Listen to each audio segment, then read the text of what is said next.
Milí televizní posluchači, dneska sme si pre vás pripravili takú menšiu investigatívnu prácu, kedy rozoberieme jednu z najväčších teórií, ktorá sa na hre Star Stable Online aktuálne nachádza. A tou teóriou je... Fridge doors, neboli dveře do mrazáku, neboli tajné bunkry v zemi po celém Jorviku, takže dneska to rozebereme. My jsme takový detektivové s Ariou, takže máme pro vás všechny nové žhavé informace. Táto teória je tu s nami už asi od roku 2012, kedy Star Stable launchlo svoju hru, pretože ako vieme, jedné z týchto dverí sa nachádzajú teda aj v Moorlandskej oblasti, kde samozrejme máme prístup už odkedy vyšla táto hra. Takže touto teóriou, tým, že tie dvere sa postupne objavovali aj v ostatných oblastiach, na ktoré sa bližšie pozrieme, tak ľuďom to prišlo divné. Samozrejme divné veci priťahujú otázky a my na tieto otázky sa dneska pokúsime nejakým štýlom nájsť odpoveď. Keďže táto teória nie je potvrdená týmom Star Stable Online, tým pádom budeme tu dnes iba teorizovať, takže nič z toho, čo tu povieme, sa nezakladá na pravde, ale iba na našej teórii. Ano, přesně tak. Ty dveře se tady nachází, jak jsme říkali, v Moorlandu na té cestě Moorlandu do Fort Pinty. Další se nachází vedle ve Hollow Woods a jedny jsou v Golden Hills a potom taky v Greendale. Když po nich přejedete, tak se ozve takové, máte pocit, jako kdyby pod váma jelo metro nebo vlák, jo, takové různé takové jako hlučení, zvučení. A když po nich přejedete, tak se ještě ozve, začne hrát soundtrack s názvem Strange, který už známe i z původních Starshine her. A ten vlastně vždycky napovídá nějaké tajemnost, jsme třeba něco objevili, nebo většinou to bylo jako u story questu, nebo tak. Myslím si, že i dřív ten soundtrack hrál, když jste poprvé objevili, nebo když jste vždycky přišli na ten hřbitov ve Fort Pintě. Ještě teda předtím, než se updatenou, teď už tam je hudba jiná, ale dřív tam hrál taky.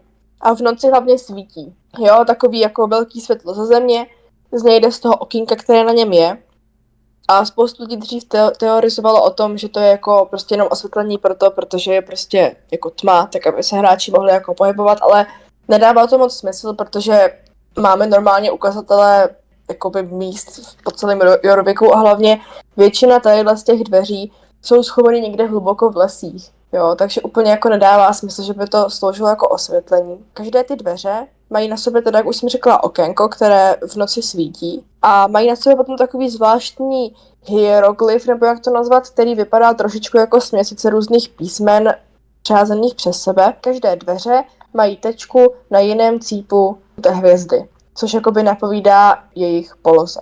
Tak ja by som veľmi rada zdôraznila, že pokiaľ máte vypnuté obrazovky, tak sa teraz prosím pozrite a na obrázku, na obrazovke v našom videu teraz vidíte, ako tie fridge doors teda vyzerajú, kde je vlastne umiestnená tá hviezda a tá bodka a tie v úvodzovkách zmesy písmen, ktoré sú v sebe jakoby. Začneme asi tým, že si povieme takú tú najznámejšiu teóriu, najviac pravdepodobnú odpoveď, ktorú proste máme a nakoniec vám ešte povieme nejaké fanfikcie, ktoré si hráči myslia, že by to mohli byť, ale sú veľmi nepravdepodobné.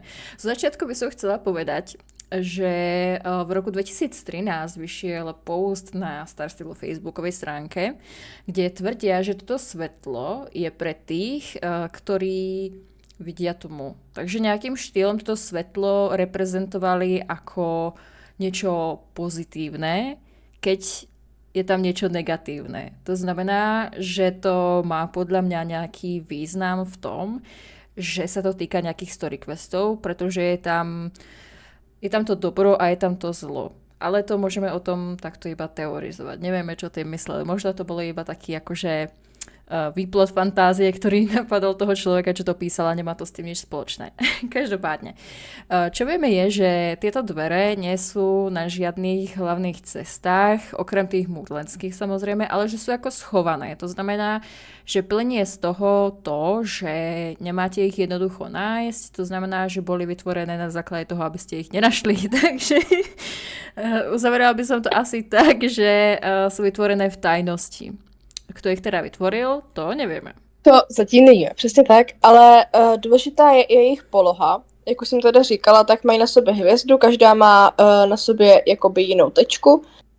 A když se podíváte na mapu, asi vám sem hodíme obrázek, tak když na mapě si ty dveře a jejich lokace obtáhnete tvarem hvězdy, tak dávají dohromady opravdu perfektní obrázek hvězdy s tím, že pátý cíp, ten úplně horní, je ještě v neotevřené oblasti nahoře, jakoby za Nordlingem. Dávalo by to i smysl, hvězdy jsou všude v této hře, i název je Star Stable, hvězdné stáje, takže prostě to jako dává jenom smysl. A spekulovalo se hodně dlouho o těch různých jednotlivých pozicích těch dveří, ale přišlo se na to, že důležitější spíš než kde ty dveře jsou, je to, co je uvnitř té hvězdné formace, to znamená ve prostředku mapy. A jsou tam takové 3, bych řekla, důležité lokace. První z nich je teda Nordling. A Nordling, jak víte, tak je jakoby u baronky Racetracku. A je jasné, že tam prostě něco vrtají, vyvrtávají, nevíme úplně přesně co, zatím je přesně ta oblast, kterou my nemáme ještě otevřenou. A v jednom questu s GEDem Trainee, jestli si pamatujete, tak to byl takový ten quest, kde on se potom vlastně provrtal omylem do baronky vinného sklípku. A v tom questu on vlastně říká, že to je jeho první den v práci. A oni mu vlastně řekli, aby ten vrták pouze jako s ním jel rovně, ale říká, že musel asi jet maličko jako shaderem, protože prostě skončil v tom sklípku. Což nám napovídá, že to, co oni chtějí, nebo tam, kam oni vrtají, je prostě od Nordlingu přímo rovně, což by podle mapy napovídalo, že by byly ty 5. dveře. Takže pravděpodobně vrtají tam. Čo by som ešte rada poznamenala je to, že 5. časť tej hviezdy nevidíme, pretože je v uzavretej oblasti. Ak ste sa tam niekedy prebugovávali, tak nie je to tam vôbec, ešte ani teraz, takže nemáme to 100% potvrdené. Každopádne podľa starých map Star Stable Zimní jezdci vieme, že v tomto mieste sa nachádza Pine Hill, a.k.a. Pine Hill Mansion, kde prebýva Mr. Sands. To znamená, že by to mohlo mať nejaké napojenie aj na Dark Riderov a možno na nejaké nekalé praktiky týchto zaujatých stran. Ano, přesně tak. Hlavně už víme i z minulých questů, že GED a Dark Horse spolu jako úzce spolupracují, takže si myslím, že tohle by klidně mohlo být možné. Každopádně další tou důležitou lokací, která se nachází vevnitř té hvězdy, tak jsou takové ty The Oil Fields, se to jmenuje ve hře. A je to vlastně ta stanice mistra Campbella, kde jakoby vyvrtává, nebo vypadá to, že tam těží olej. Ale když se tam opravdu jako pořádně podíváte, tak ten olej, který ale oni jakoby vytěžejí z té země, nikam neukládají. Jo, když se podíváte, tak oni ho normálně prostě vypouští se zpátky na trávu. Takže olej asi nebude úplně to, co tam hledají. Na rozdíl od toho ale skladují cement. Jo, takže to spíš prostě vypadá, že jako tam dělají něco za záminku toho, že jakoby v ozovkách těžejí olej, ale ve skutečnosti se jedná o něco úplně jiného. Jo, je to zvláštní. Další je Silvergate Village, kde teda jsme poprvé měli tu invazi pandorických trhlin a Shadowseekerů. Nejdřív teda byly objeveny nad Jasperovou farmou v Golden Hills, ale Silvergate byla ta první lokace, kde to opravdu jako bylo ve velkém. Všude jinde se objevily třeba jedna ta trhlina sama o sobě, ale tady opravdu byl jako obrovský útok, což nám napovídá, že Pandorie se pravděpodobně nachází jako pod náma, pod ostrovem. Takže možná, že třeba drillujou i jako do Pandorie. To je také dobrá otázka. Dávalo by to zmysel, pretože ako už vieme, tak máme určitý quest s Lisou, kedy ju ideme zachrániť, pretože sa dostala do Pandorie, bola tam uväznená. A pokiaľ ste dobre čítali quest linku, tak tam spomína niečo o tej Widow, čo je vlastne ten strom v Jorvik Forgotten Fields. A ten strom nám hovorí v tej quest linke, že jeho korene siahajú až do Pandorie. To znamená, že by teoreticky dávalo zmysel to, že pod našim svetom sa nachádza Pandoria. Jak hlboko to je, to nevieme. Je to dosť možné, že je to niečo ako teória o dutej zemi, takže by to mohlo byť akéby v úvodzovkách vnútri tejto našej Star Stable planéty, ale to presne nevieme. Každopádne máme potvrdené to, že tie korene teda siahajú až do Pandorie a tým pádom sme oslobodili tú Lisu. Ano, přesně tak. A další a za mě jako poslední lokace, o které bych se tady chtěla zmínit, tak je Stívko. A můžete si říkat, proč Stívko, tam nic zajímavého se jako neděje, ale v jednom questu, jestli si pamatujete, quest se jmenoval The Cat Substitute, neboli náhrada za kočku. To bylo, když jsme řešili ten problém s těma hlodavcema, co na Stívku Steve měl. Tak říká, cituji, nerozumím, odkud se tady ty myši berou. V noci slyším zvláštní zvuky z podzemí. Přemýšlím, jestli GED se snaží vyvrtat ostrov zevnitř. Což je dost zvláštní.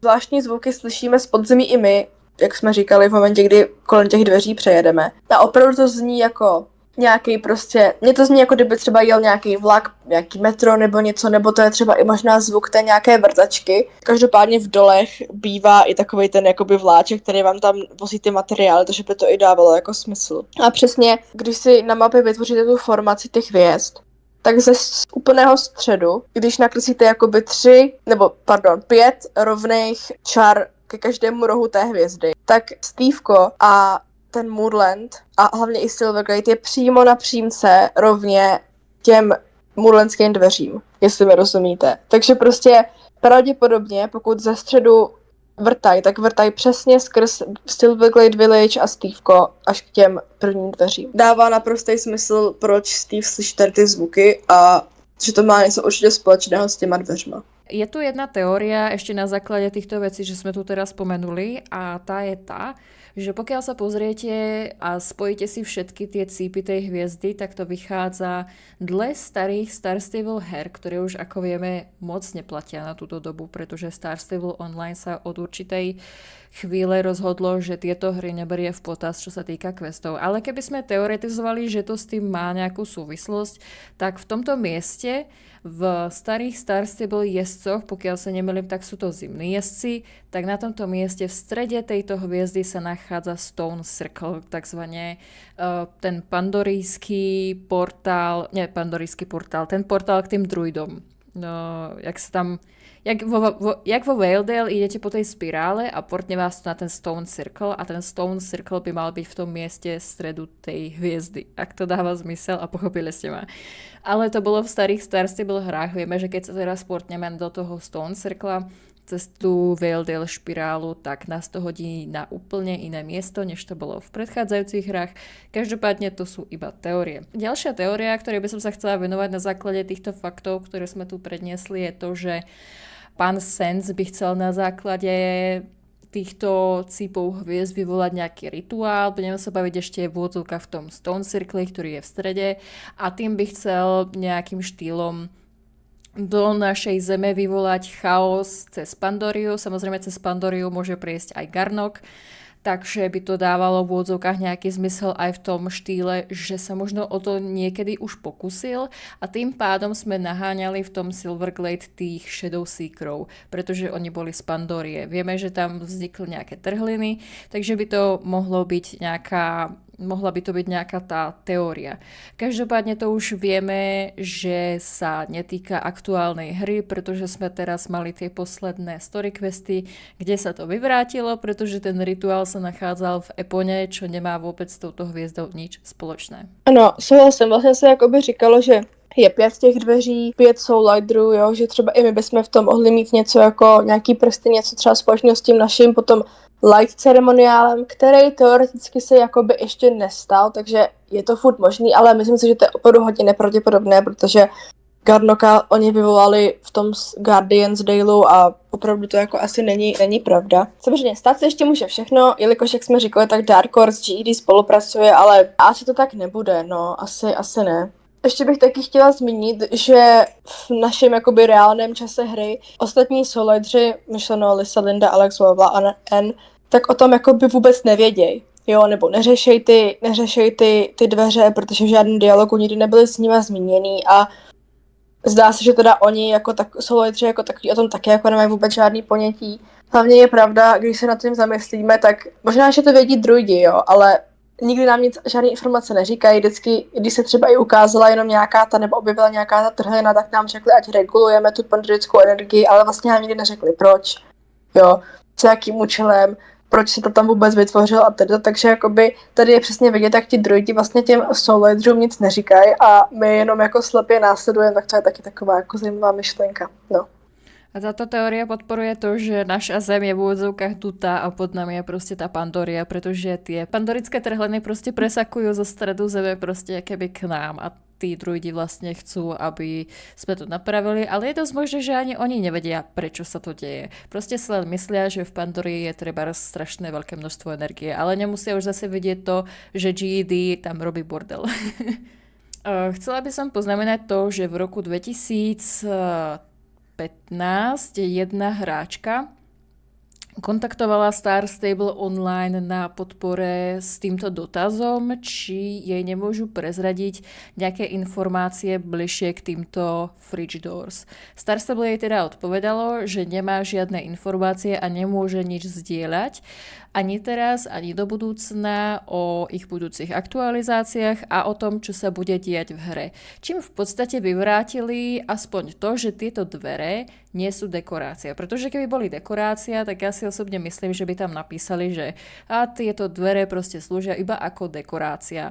Alebo niečo v takomto zmysle. Takže máme aspoň od Star Stable vyjadrenie. Sice je to už hodne staré, je to 10-ročné vyjadrenie. Každopádne myslím si, že o to sa môžeme trošku oprieť, že to nie je aspoň tá dekorácia. A niečo to asi znamená.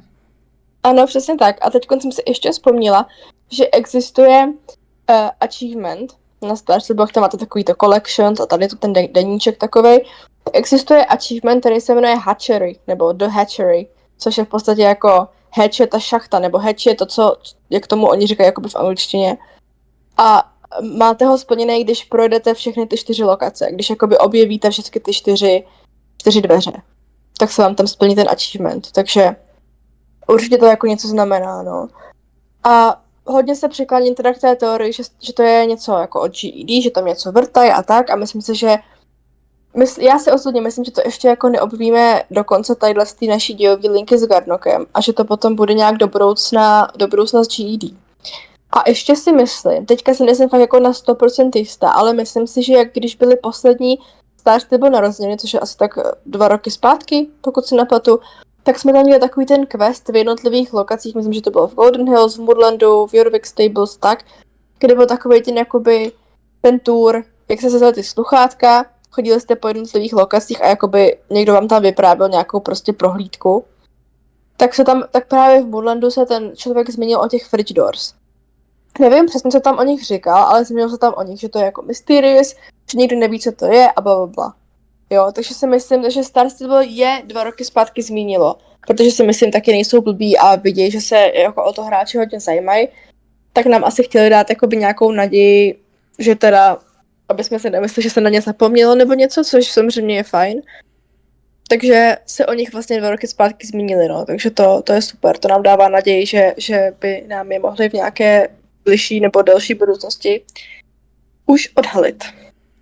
Áno, ja si myslím, že táto teória má docela dosť veľký potenciál, o ktorý sa môže trebárs aj Star Stable oprieť, že im dávame nejakú tú inšpiráciu, kde by sa mohli uberať tým questom, pokiaľ už akože oficiálne nemajú dané podľa nejakej predlohy, že čo to znamená. Čo by som ešte chcela povedať je, že táto teória je veľmi zaujímavá, je veľmi mysteriózna. Doteraz proste nemáme žiadne v úvodzovkách 100% potvrdenie od vývojárov tejto hry, čo to znamená. Takže nás to logicky všetkých zaujíma. A teraz ku koncu, pokiaľ Eli už nemáš nič, teda čo by si chcela k tomuto povedať, by som povedala nejaké naše osobné veci, čo si o tejto teórii myslíme a potom by sme mohli ísť na nejaké fanfikcie, ktoré som k tomuto dohľadala.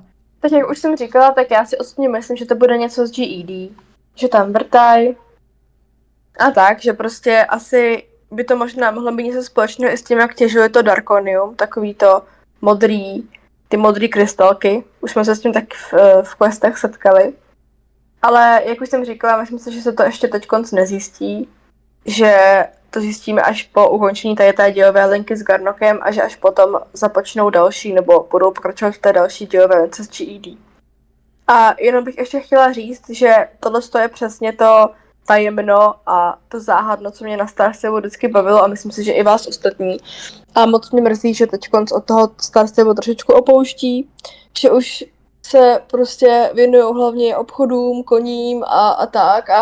A to, čím vlastně ta hra se lišila od ostatních koňských her, což byly právě ty záhadné questy a to tajemno a taková speciální atmosféra, co to Star Stable mělo, tak to prostě trošku mizí.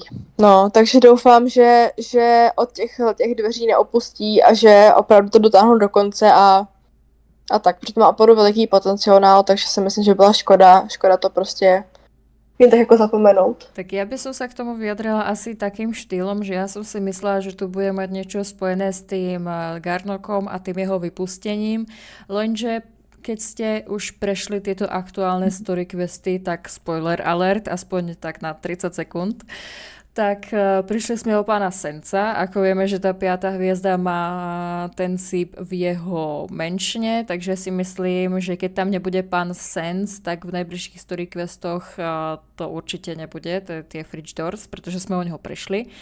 Tak už môžete si to pustiť, už tu nie je žiaden spoiler.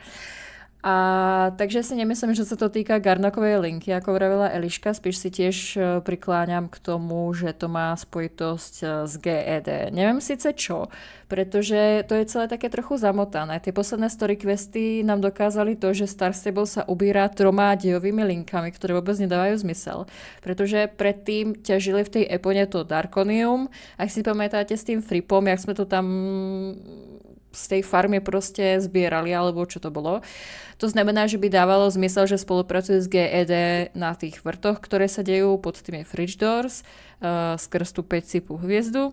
Ale zároveň sme zistili, že v tom finálnom fajte oni tie GED proste s nimi nemajú vôbec nič spoločné, ani žiadne Darkonium tam nebolo, ani nič spomenuté tam nebolo, takže to bude asi nejaká ďalšia dejová linka, ktorá sa bude týkať asi nejakého ďalšieho, neviem, fajtu alebo beefu proste medzi Soul Riderami a Dark Riderami, akurát vôbec netuším, čo sa tam deje. Proste je to celé poslednú dobu strašne zmatečné na mňa a prikláňam sa teda k tej teórii, že to nemá nič spoločné s Garnokom a bude to niečo ďalšie do budúcna, možno s pánom Campbellom.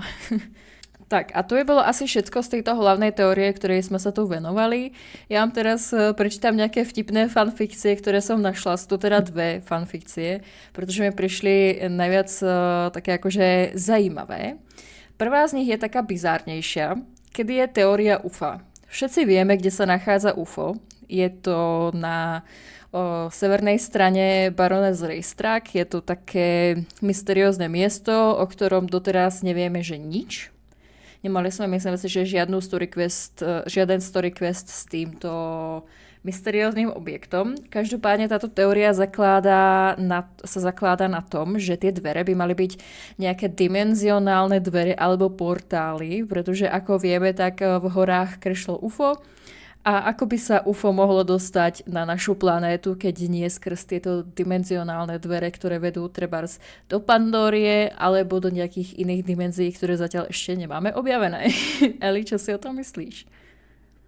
Ano, to je jako taky zajímavý, to UFO je taky velká záhada a říká se, někdo teorizuje o tom, že to je vlastně to, v čem přijel Frip, protože jak víme, tak Frip je jako kosmická bytost. Vlastně není jakoby z Pandory, ale je to spíš kosmická bytost, takže spoustu lidí teorizuje o tom, že v tomto Frip přiletěl. Někdo také říká, že v tom přiletěla Aideen, což mně se osobně jako moc nezdá, protože Aideen má být tadyhle jako bájná bohyně a úplně mi připadá zvláštní, že by prostě přiletěla s talířem, jako jo, takový zvláštní. Ale taky někdo říká, a neříkám, že tomu úplně věřím, ale přinejmenším mi to připadá zajímavé, že jsme na tom přiletěli my. Protože jako my vlastně nevíme, co bylo předtím, než jsme se objevili v Moorlandu, jako. Co bylo předtím, odkud jsme? Evropy, jo, nebo co? Prostě jako nevíme, odkud jsme se tady vzali a máme tady vlastně všechny možné magické schopnosti a nemáme absolutně jako páku o tom, proč je máme, odkud je máme a jak je máme a tak. Takže možný je, že jsme třeba taky nějaké jako kosmické stvoření, jako ať to třeba nepamatujeme nebo něco a že jsme jakoby na tom talíři přiletěli právě my. Což je taky jako zvláštní, no. Protože vlastně nepřiletěli jsme s koně jsme dostali až v Moorlandu, takže je to taky možný, no. Je to taková zajímavá teorie na zamyšlení, ale Nevím, jestli tomu přikládám úplně jako nějakou kredibilitu, ale zajímavé to každopádně je. Tak ďalšia teória, ktorú tu mám, je taká zaujímavejšia. A teória je to, že SSO je niečo ako backrooms. Pokiaľ by ste nevedeli, čo sú backrooms, tak vám na obrazovke teraz vidie nejaká informácia z Wikipédie, aby sme sa mohli zaoberať týmto SSO veciam, než vysvetľovaním, čo je to backrooms. A určitý hráč sa bugol pod jeden z týchto dverí a našiel starý bunker. Fotky vidíte práve teraz na obrazovke a tieto fotky si myslím, že nie sú z bunkra z Epony, pretože keď si pozriete tie rôzne fotky, tak tam je fotka z takej jakoby kuchynky a nie som si teraz 100% istá, pretože som v tom bunkri nebola strašne dlho, ale tá kuchynka tam nebola. A nebola ani, pokiaľ si pamätáte, tak sme mali o Halloweena tú Scary Ride, alebo čo to bolo v tom Golden Hills Foreste, tam hore u toho hradu. A tam bola taktiež taká, neviem, či to boli nejaké random fridge doors, alebo tam boli iba otvorené dvere do toho jedného malého domečku v tom lese a tiež ste sa portli vlastne do nejakého bunkra. A ani v tom bunkri som nenašla teda žiadnu kuchynku. Je to zajímavá vec, tak by som to poznamenala. Ano, to určitě jo. Já si myslím, že tam ten bunkr není. Teda, že tam ta kuchyňka není v tom bunkru. Já jsem tam byla docela nedávno a myslím si, že tam není. Videla si tie fotky? Pretože on, keď tam bol ten týpek uväznený v tých posteliach, tak tam určite nebola takáto kuchynka, ako vidíte práve teraz na obrazovke, s tými starými svetlami, ktoré známe všetci dobre z Backrooms. Jo, vidím to. No, tak to určitě ne, takhle ten bunkr nevypadá. Vypadá jako podobně, ale ta kuchynka tam není. Tím jsem si jako na 99% jistá. Takže vlastne tento hráč, nemáme to potvrdené na 100%, môže nám kecať, každopádne je to dosť možné, že takáto vec sa nachádza pod tými fridge doors. A je to úplne iná teória, než sme si mysleli, pretože táto vec asi nemá nič spoločné s tou 5-cipou hviezdou. Tak a pokiaľ už Eli, už nemáš nič, čo by si nám chcela povedať k tejto problematike fridge doors, tak ja by som to rada ukončila. Ano, už nic nemám. Tak my vám teda, milí diváci, ďakujeme, že ste sa dopozerali až tady do konca. Táto teória je trošku obsiahlejšia, dúfame, že vám to nevadí, že to trvalo takto dlho. Myslím si, že veľmi radi počúvate dlhé videá. Každopádne ďakujeme všetkým veľmi krásne za akúkoľvek podporu tohto kanálu, či už v podobe odberu, lajkom alebo komentárom. Nezabudnite nás sledovať aj na sociálnych sieťach, kde budú vychádzať výstrižky z týchto livestreamov, ktoré zatiaľ ešte nevyšli, ale vyjdú. A ďakujeme všetkým, že ste sa dopozerali až tady do konca.